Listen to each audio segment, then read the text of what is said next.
Bonjour, bonsoir, chers toutes, chers tous. C'est avec réel plaisir que je vous retrouve dans cette nouvelle vidéo de votre chaîne, de notre chaîne à nous tous, pour partage de connaissances.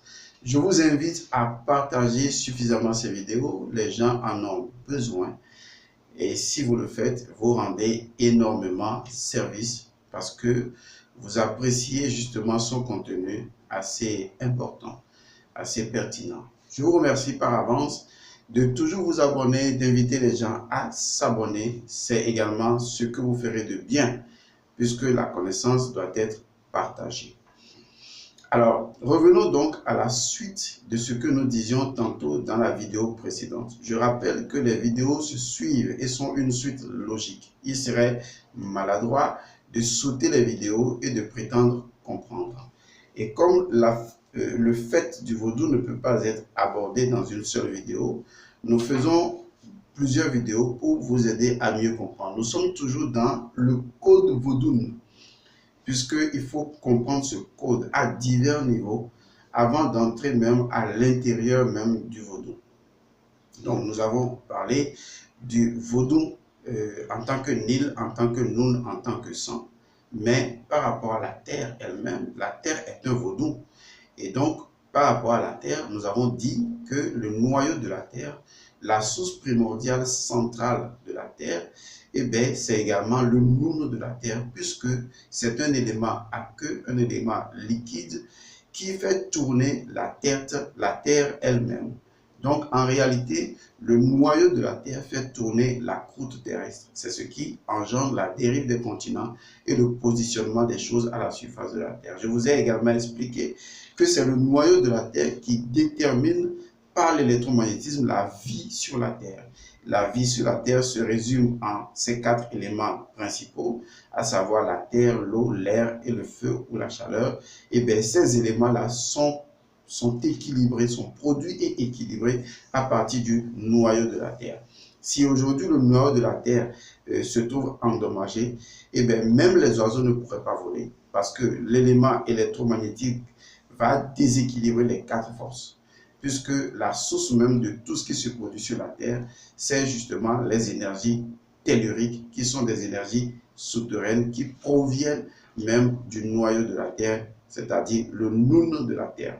Et je vous ai expliqué que c'est la raison pour laquelle ce noyau rouge feu a toujours intéressé les grandes civilisations antiques qui sacrifiaient des êtres humains.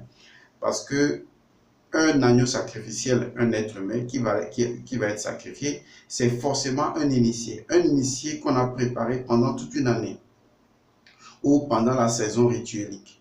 Il est préparé, il est bourré de formules incantatoires, il sait la mission qu'il va accomplir. Donc, ce n'est pas Jésus qui s'est sacrifié seulement pour les hommes.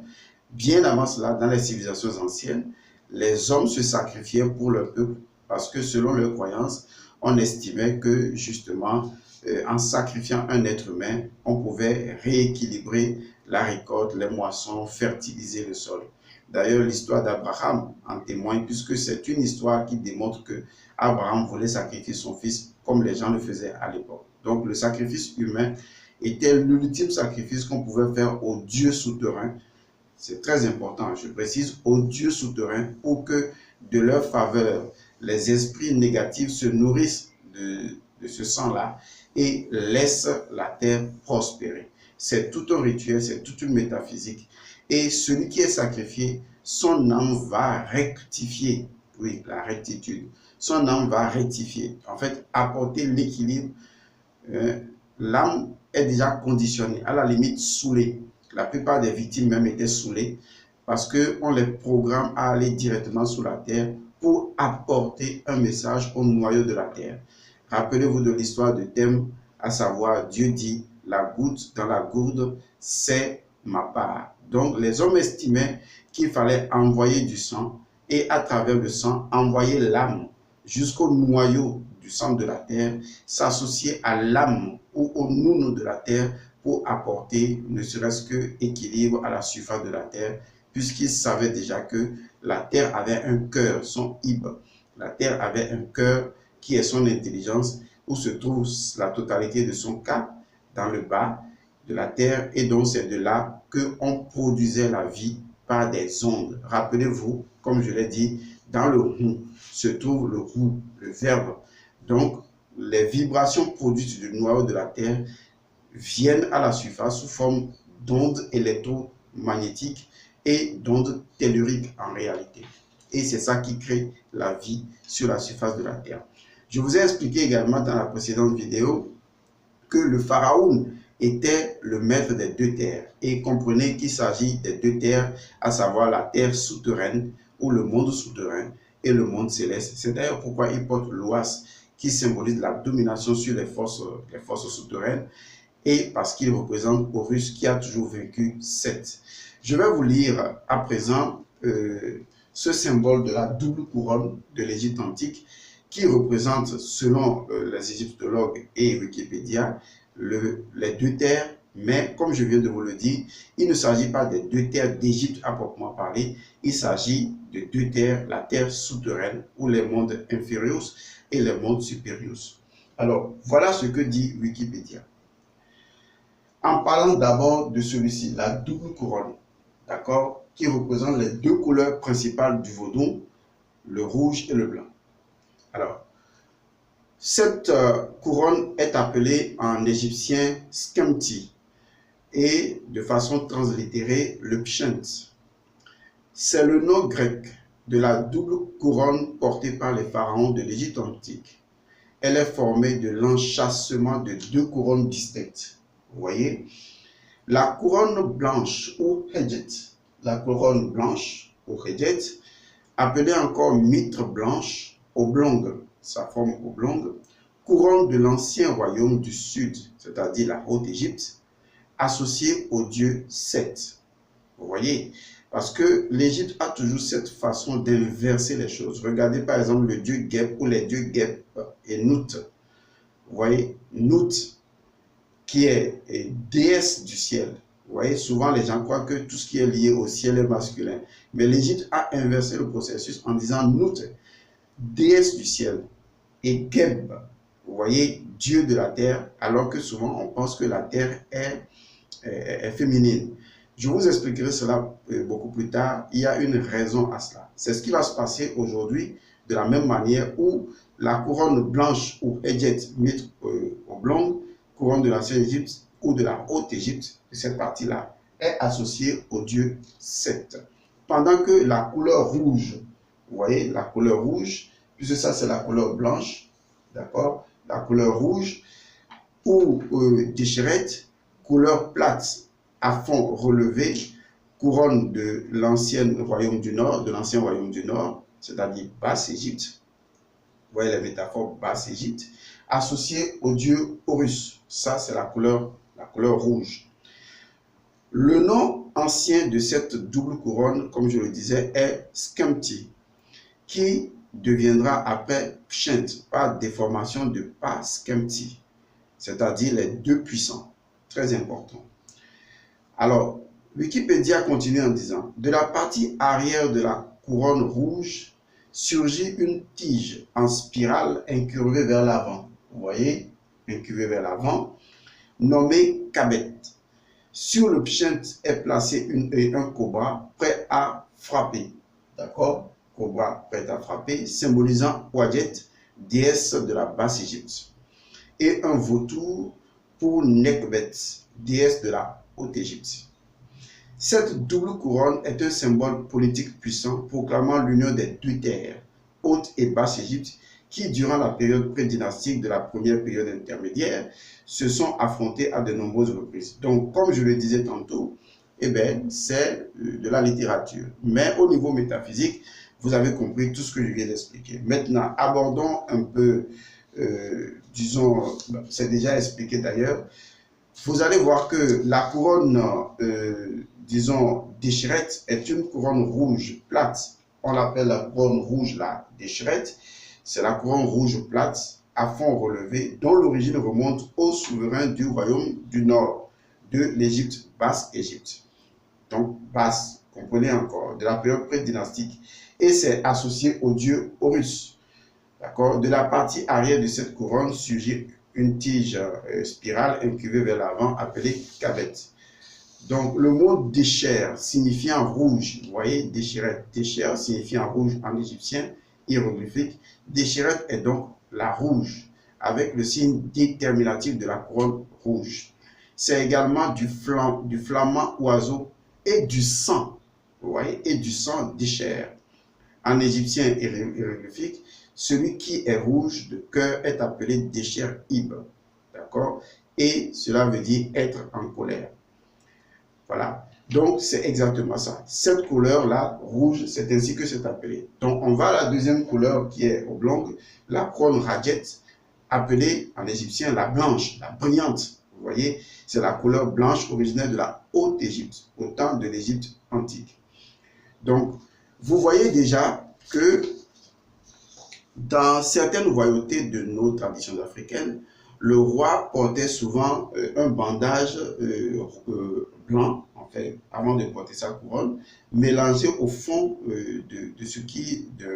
d'un ruban rouge. Cela veut dire que le dada, ou le roi, est maître de deux terres, maître des mondes invisibles, souterrains, et maître des mondes visibles, maître des mondes souterrains et maître des mondes célestes. Il est l'intermédiaire entre Dieu, vous voyez, entre Dieu et les hommes. Il est l'intermédiaire entre les forces d'en bas et les forces d'en haut.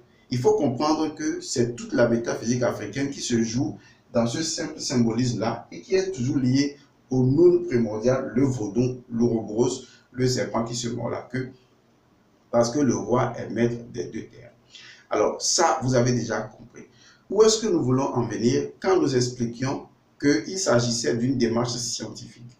En ce sens que le noyau de la Terre est étudiable, on peut l'étudier, on peut comprendre que ça génère effectivement deux courants d'énergie, à savoir l'électricité et le magnétisme, et que ce sont deux courants d'énergie-là qui produisent la vie sur la Terre. Et ça, l'Africain le sait lorsqu'on comprend le même parallélisme entre Noun et Nounet, et qu'on l'associe au Noun souterrain de la Terre, le noyau de la Terre, on voit également les deux courants d'énergie qui produisent de façon capacitaire la vie à travers les quatre éléments. Et donc, on voit toujours le principe du verbe, c'est-à-dire du verbe ou la vibration qui émane du noyau de la Terre et qui engendre la vie à sa surface, à sa périphérie, déterminant ainsi la dérive des continents et le positionnement des terres. C'est la raison pour laquelle la terre est sacrée. La terre est un vaudou. La terre est donnée par le vaudou, puisque c'est le noyau de la terre qui a découpé l'Afrique telle que l'Afrique est.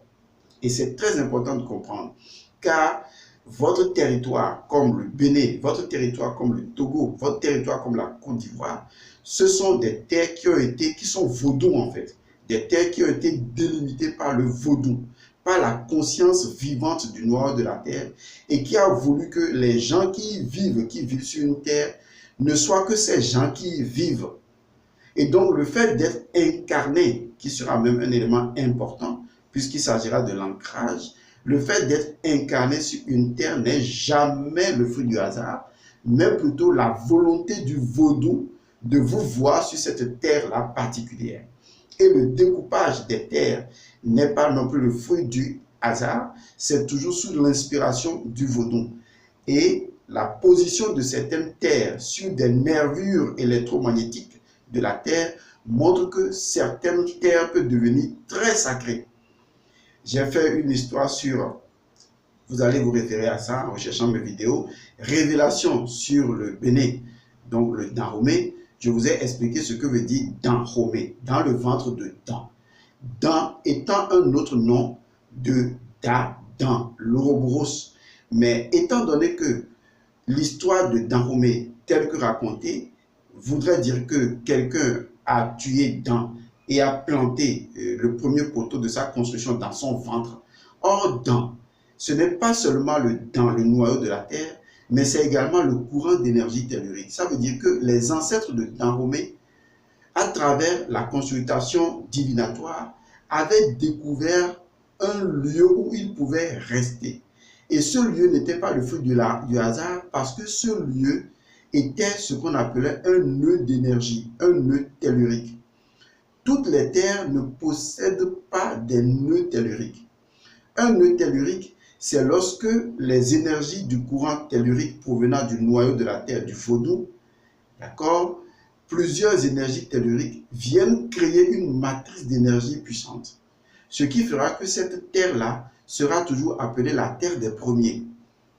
C'est ce qui fait que les États-Unis sont en avance parce que cette terre possède un courant fort d'énergie tellurique, un nœud énergétique, un noyau, une matrice d'énergie tellurique, ou la convergence de plusieurs énergies telluriques qui font de ce pays-là un pays extrêmement capital. C'est la même chose qui était pour l'Égypte antique, où le courant d'énergie qui provenait de la terre souterrainement avait positionné, n'est-ce pas, l'Égypte, appelée l'Égypte du Nord, ou l'Égypte de l'Équateur à l'époque, avait positionné l'Égypte en tant que première civilisation, puisque c'est le noyau de la terre qui, à travers la libération de ces courants d'énergie, peut faire que certaines terres soient plus nourries énergétiquement, vous voyez, que d'autres terres, puisque les courants d'énergie tellurique ne sont pas répartis sous la terre de façon égale, mais de façon inégale, et donc certaines parties,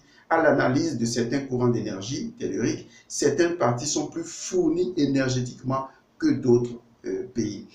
C'est d'ailleurs en faisant l'analyse tellurique de certains pays qu'on peut comprendre la mission de chaque pays ou de chaque terre, car la mission de chaque pays est avant tout la mission de chaque terre.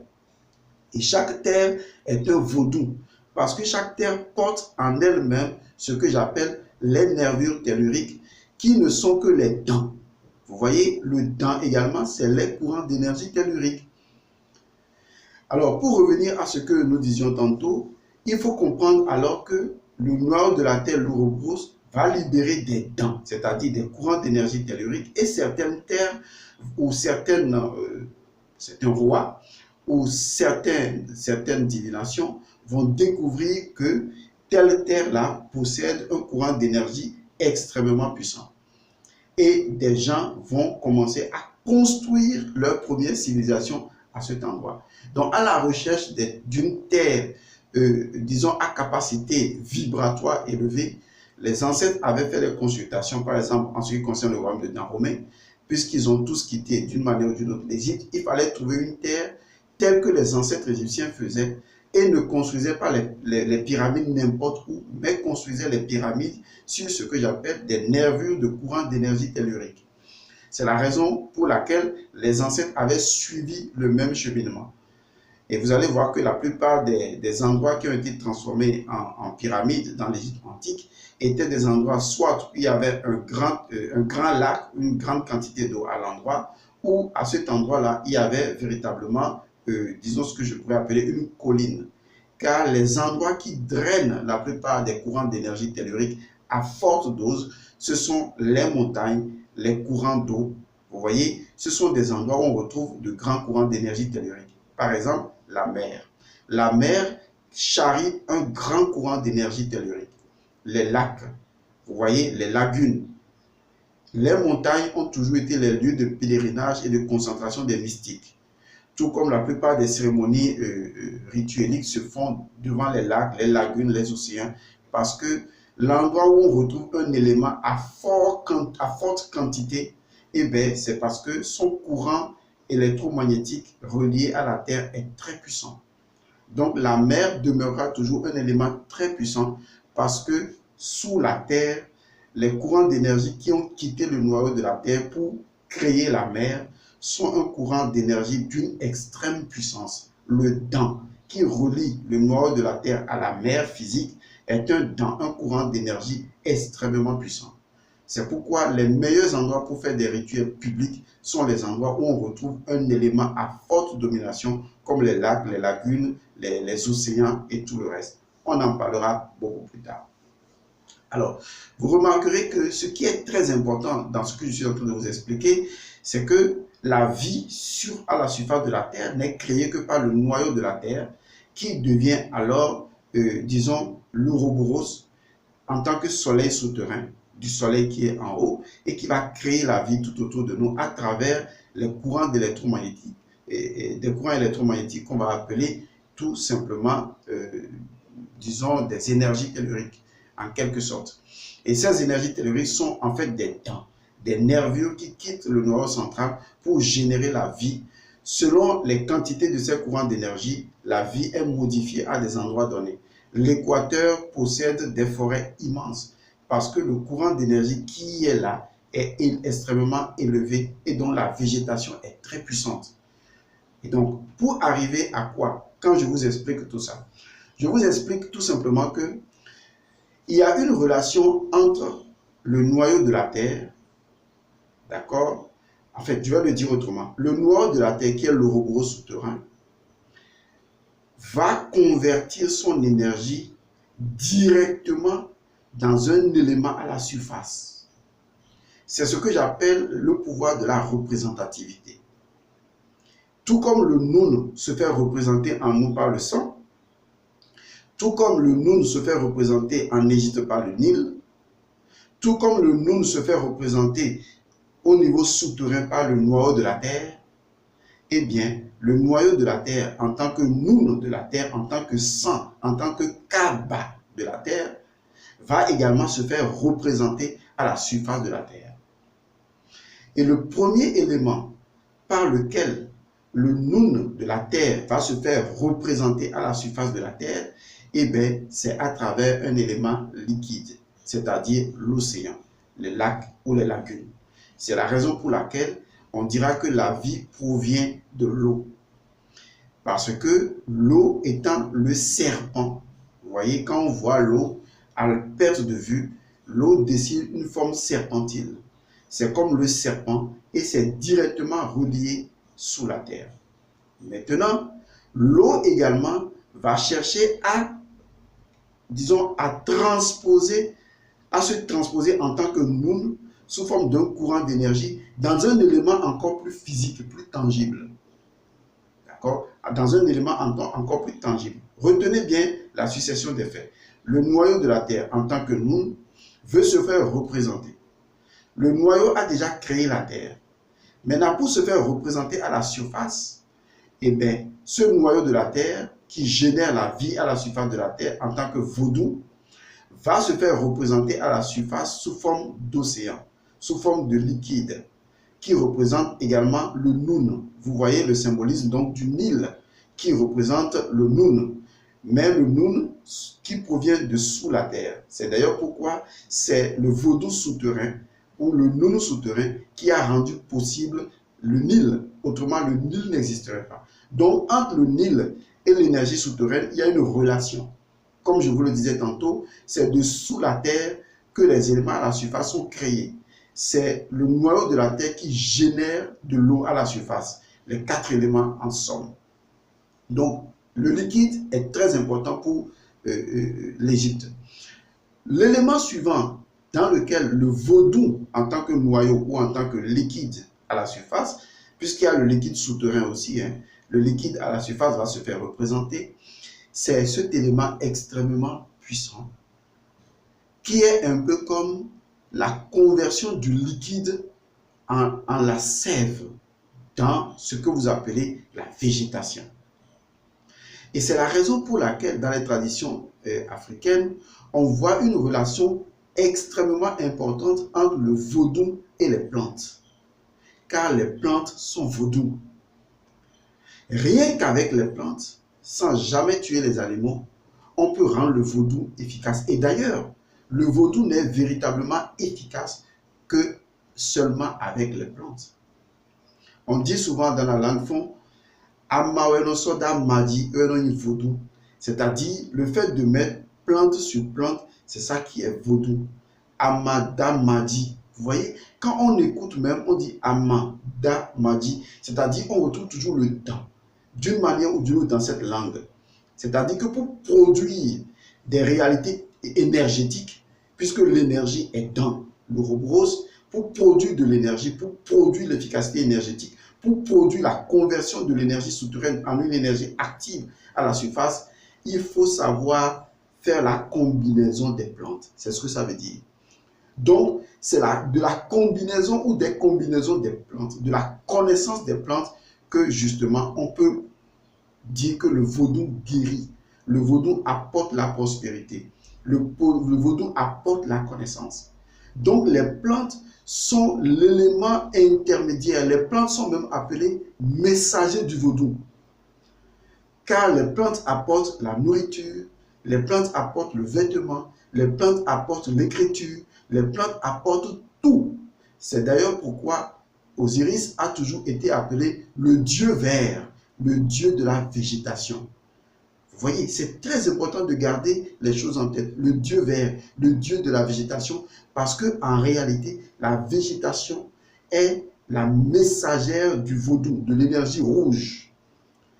Car la végétation est le seul élément qui a pu convertir, d'accord, le pouvoir souterrain en une sève. Et toutes les mythologies vont être centralisées sur le symbolisme de l'arbre. L'histoire du jardin d'Éden, végétation, l'arbre. Or, l'arbre représente l'être humain. Osiris, avec son affaire de sarcophage, on voit toujours le symbole de l'arbre, puisqu'il s'agit justement du sycomore, de l'olivier. Et c'est encore avec le sycomore que Isis, à travers la Heka, ou la magie et la Maat, va fabriquer l'élément, le 14e membre, le sexe, et il va faire un sexe en bois pour procéder à la résurrection d'Osiris. C'est très important de comprendre le symbolisme de l'arbre, car l'arbre représente, comment je vais le dire, l'arbre représente l'initié, puisque vous allez voir que dans l'histoire du jardin d'Éden, il y avait donc un arbre de la connaissance du bien et du mal, d'accord, puisque l'arbre, chez nous en Afrique, on parle souvent des arbres centenaires, l'iroko et autres. Ce sont des arbres qui, de par leur stature mastodonte, comme le baobab et autres, les anciens savaient que ces arbres avaient une profondeur qui les reliait directement au vaudou, c'est-à-dire au noyau de la terre, et donc c'est des arbres qui charrient une grande quantité de l'énergie tellurique. C'est d'ailleurs pourquoi c'est le domaine des sorciers, puisque les sorciers vont là-bas pour se nourrir de l'énergie tellurique, de l'énergie du vaudou. Mais c'est très profond cela. Et donc ces arbres-là pourraient être également des arbres de l'ancrage, car on peut s'adosser à un arbre pour récupérer de la vitalité, de l'énergie de vitalité. On pouvait utiliser l'écorce des arbres.